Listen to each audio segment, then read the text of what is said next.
Mengenai bagaimana keadaan sebaliknya, ada orang-orang Muslim, orang beriman, yang mereka juga banyak melakukan kebajikan, melakukan amalan-amalan.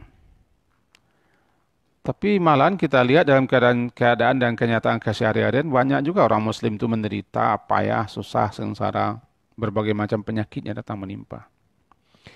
Ini enteng saya, pendek saja bukan enteng. Pendek saja kita jawab bahwa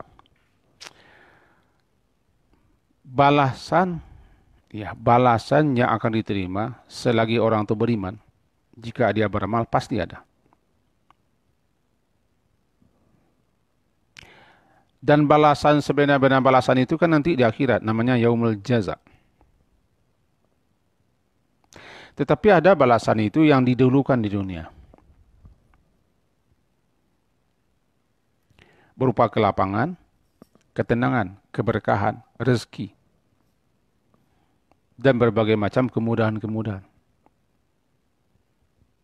Itu dunia. Termasuk kesehatan. Termasuk pemahaman. Dan lain sebagainya. Itu balasan. Tapi sebenarnya balasan di akhirat. Kalau semua balasan kebajikan langsung diperoleh dunia, tidak ada gunanya akhirat. Siapa yang salat dapat rezeki. Yang memotivasi orang salat nanti kan, habis salat dia langsung dagangannya laris.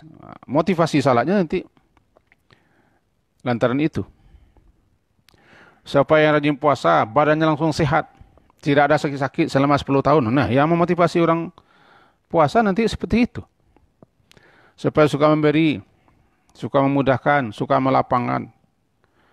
Jabatannya tinggi, pangkatnya naik, gajinya bertuku, gitu. Berubah langsung badannya cantik-cantik, bagus-bagus, tampan-tampan.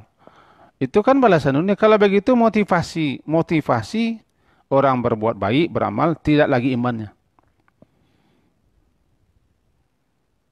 Yang mendorongnya bukan akhiratnya lagi, bukan redha Allahnya lagi, bukan surganya, tapi itu. Cuman ada nanti pendahuluan balasan di dunia. Ada keberkahan hidup tadi, keberkahan hidup, kelapangan, ketenangan, petunjuk atau hidayah, dan lain-lain serupa itu.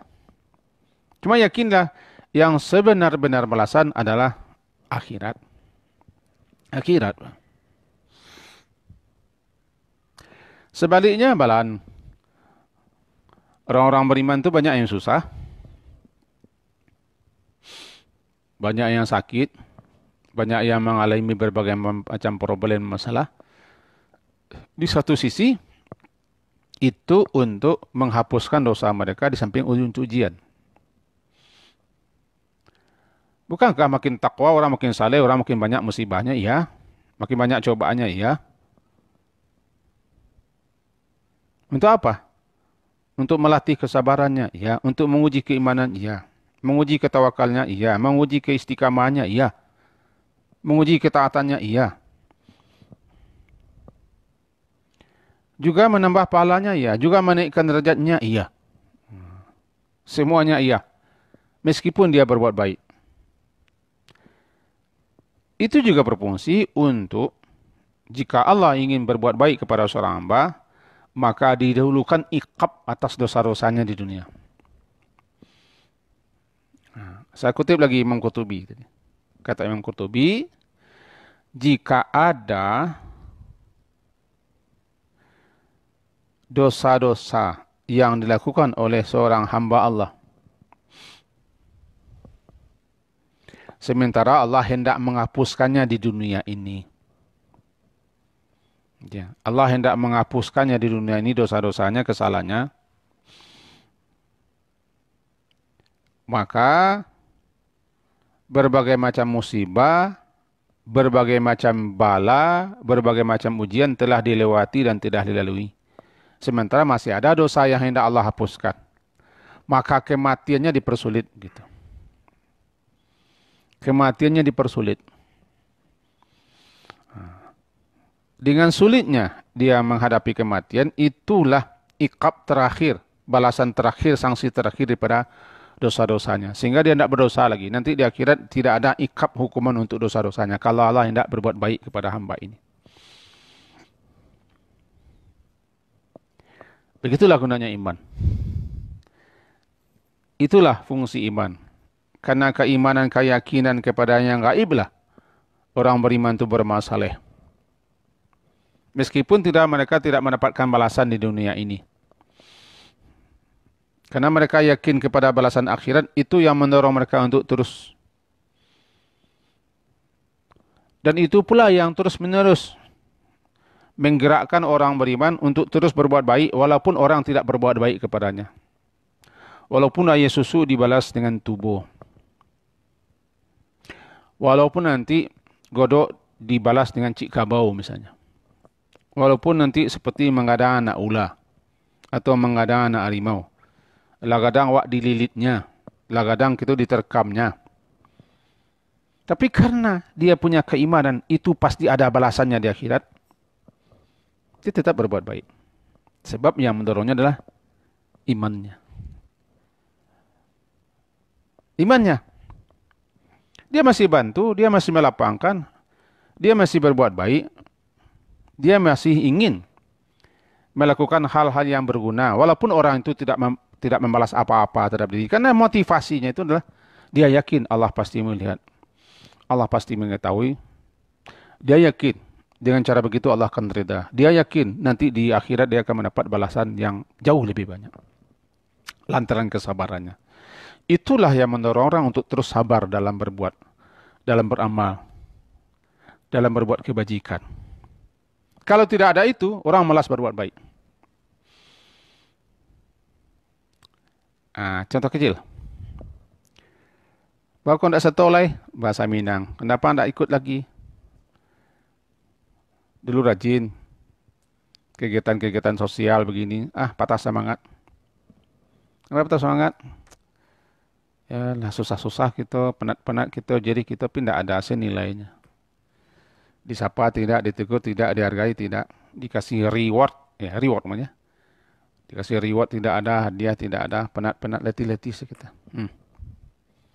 Akhirnya dia malas, patah semangat. Apanya yang kurang? Motivasi keimanannya yang kurang.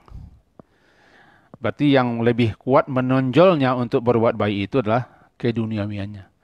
Penghargaan, disapa orang, disebut orang. Dikasih orang hadiah, dikasih orang semangat. Enggak, orang beriman itu semangatnya imannya.